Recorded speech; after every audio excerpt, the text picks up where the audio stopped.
Regret sucks. Regret sucks. Let's be real here.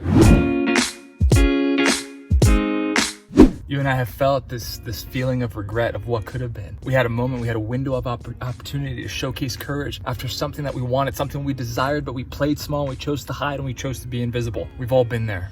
And listen, I think we can all look back at past regrets and learn lessons and make sure it doesn't happen again. And so today's video is going to be short, it's going to be simple, it's going to be raw out here doing a hike. But I'm going to share one question, the one question that will help you live a regret-free life. The one question that will make sure that you tap into that part of yourself that you know is deep within, the capable part of yourself, the confident part of yourself, the part of yourself that is able to move mountains and has moved mountains. But what happens? Society, our parents and our teachers and ourselves and individual and collectives, we start to put boxes on top of that. We start to stack past trauma, past hurt, past failures, past stories, all of this stuff that doesn't serve us. And so we forget that capability. But I know, and you know deep down, if it came to it right now in this moment, if you had to rise up physically, mentally, emotionally, spiritually, you would do it. Given the circumstances and given the challenge, and if your back was up against the wall, you would do it.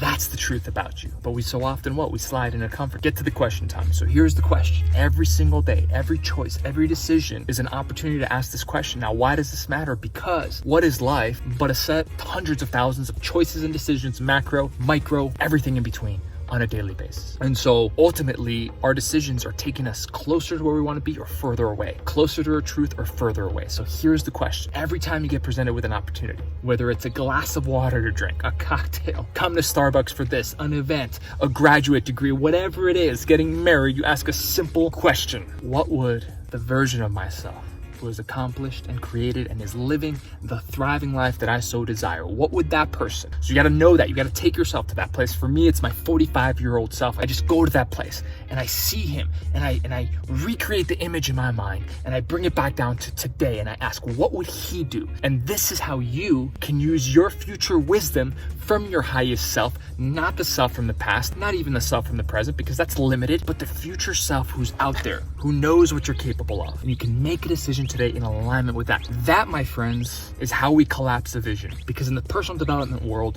one of the biggest mistakes that happens is that we create this huge vision and then we make decisions based on who we've been or who we are today. And what happens? We just focus on this massive gap. And the gap widens and widens and widens. And instead of focusing on what matters, instead of focusing on our wins and our progress and all the stuff that's coming in life, what do you and I do? And I've been there. We focus on the gap and we say, what's the point? This is too hard. It's never going to happen. Take a deep breath with me. Here's the question one more time. What would the future version of yourself? So you have to have some clarity here. You don't have to have every little piece, but work on it. If you have time to check Instagram and email every single day, I hope you have 5 minutes to check in with your future self. The 30, the 40, the 50, the 60, the 70, whatever the age is, just pick an age. But most importantly, visualize that person in real time. Visualize, with me, I meet my future self and I look at him and I observe and I say, how is he communicating? How is he holding presence? What is his body language? How humble is he? How confident is he?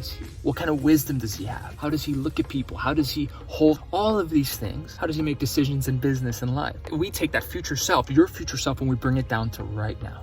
And you ask yourself a simple question. What would they do? To the present you, the decision you're about to make may bring you to your knees. But to the future version of yourself who's created all of the results, who's living the life that you know you're destined for, to them it's no big deal. So this minimizes the emotional residue. This minimizes the anxiety. I've done this so many times where in the moment, my stomach was in knots and I had to harness so much faith. But I recognized that the future version of myself, they'd say, Tommy, what are you doing, dude? Make the decision already. You're wasting time. Let's go. So I wanted to share this with you off the cuff, obviously. No script. Never use script, by the way. The one question to avoid regret. What would the future version of yourself do in this same circumstance? What would they choose? What would they decide? And that's how you collapse a future vision and you become that person today. And that's called alignment. And I'm going to do a whole video on alignment and why a lack of alignment is why 98% of people can have all the ideas, all the goals, all the blueprints, but not move forward on it. That's for another video. Thank you for your time today. Let me know in the comments, what did you get out of this? What connected with you? And most importantly, what are you going to do about it? Have a beautiful day.